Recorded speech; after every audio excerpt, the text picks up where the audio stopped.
save the best for last. Khmer Kroeung, you can put it all in here. Hi guys, today I'm going to show you how to make Cambodian beef stick. So in order to make Cambodian beef stick, you need Khmer Kroeung, and in Khmer Kroeung, you need lemongrass, galangal, garlic, shallot, turmeric, and kaffir lime leaf. And all these ingredients, I'm going to use a blender, blend them together to make it become paste. But you also can use the pestle and mortar, which it can take so much time to pound all these ingredients together.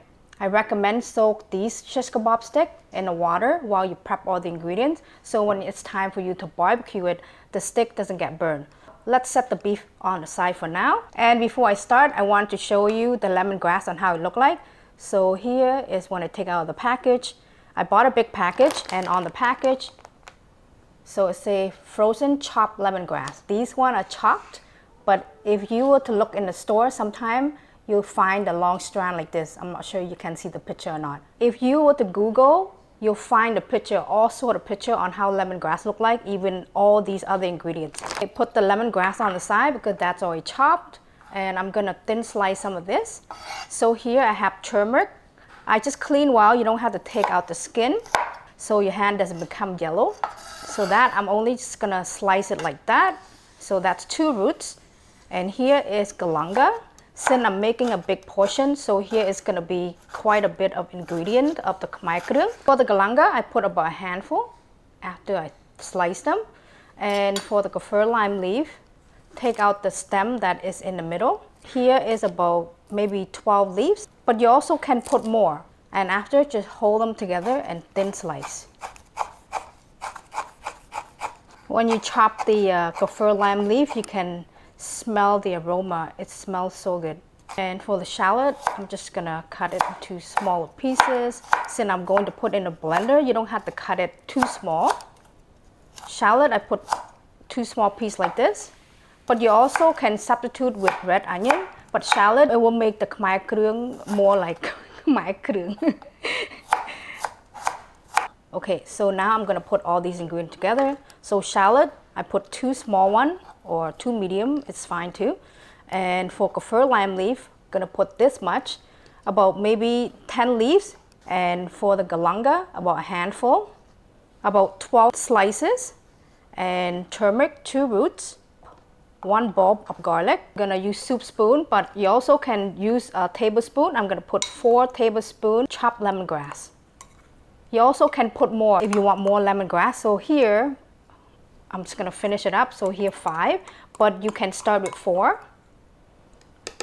And in order for the blender to blend, you need some water. I'm gonna put 4 tablespoons. Okay, now all you have to do, pop into the blender and blend well.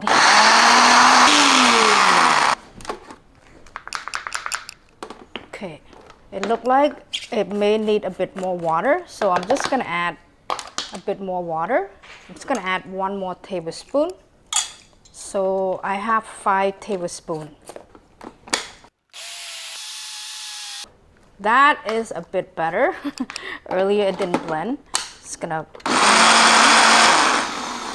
and that is it. I guess after you add 1 more tablespoon of water, it should be good. So now just leave that on the side for now. Let's prep the beef. And for the beef, I have thin sliced some of them. And the type of beef that I'm using a round eye steak. I'm using like 1 whole big piece. So I cut it into this size. And now I'm gonna show you how you can thin slice them so the beef is not chewy when you eat it. But before you start to thin slice it, I recommend cutting all the tendons or all the fat that around it. Because some of them, they have tendon attached to it, and it will make the beef chewy when you cook it. And if it have quite a bit of meat, you also can use this type of meat to make stew. I save a whole bunch, so just gonna cut most of it out. Once I cut all the fat out and the tendons out, I'm gonna cut it like this piece. This would be too big, so cut it in half. And I would do that to all of them. You can cut it into chunks this side, but cut all the fat out. Let's put this over here for now. So here is the grain but you're going to cut against the grain.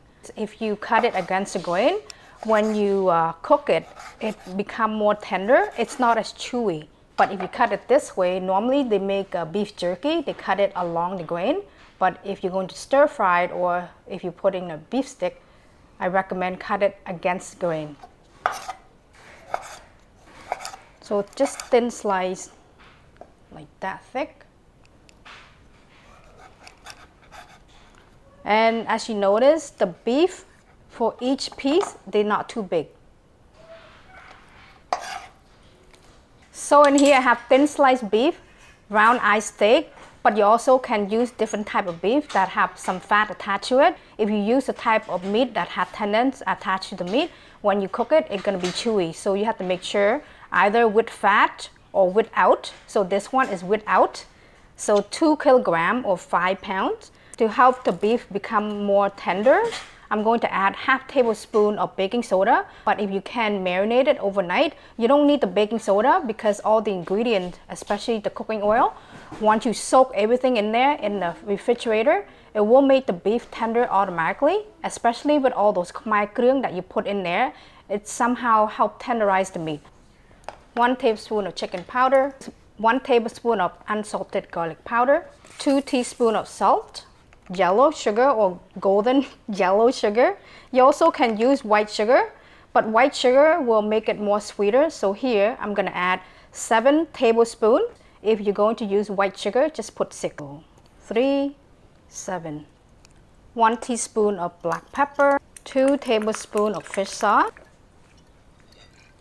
10 tablespoons of cooking oil, 2, 3. Cooking oil will help tenderize the meat, especially if you can marinate it overnight. So if you can marinate overnight, you don't need the baking soda. And you also need 2 tablespoons of oyster sauce. And now, save the best for last. Khmer Kroeung, you can put it all in here. And after, I recommend using the gloves because the turmeric will make your hand become yellow. So you can give it a good massage, maybe few minutes. Okay, that is it. So earlier I used a little bit to stir fry a little bit for my son, and the taste is perfect. So now I'm going to leave it in the refrigerator for a couple hours. So here, the meat after a couple hours, it should be good. Put into a skewer.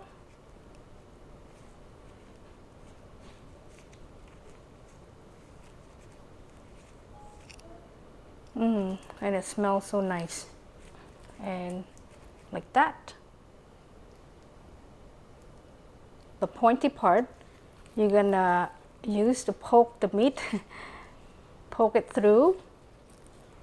Push it all the way to the back, but leave just a bit so you can hold it. So you don't want to leave it flat like this one, close together, like pinch them together.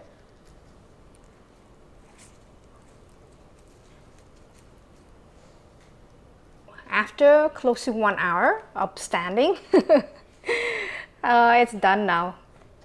We can barbecue it soon. So I'm just gonna save some of it for stir fried, and I'll show you when I stir fry them.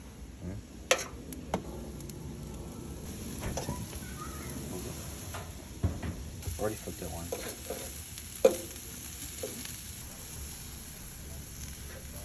Ow!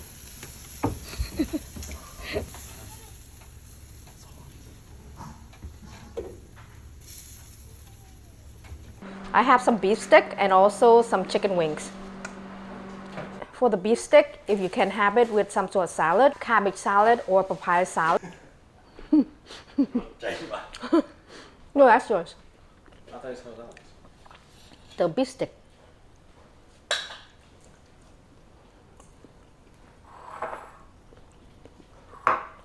I like to have mine with rice. And if you can have it with papaya salad, that would be really good. But I didn't have enough time to make it.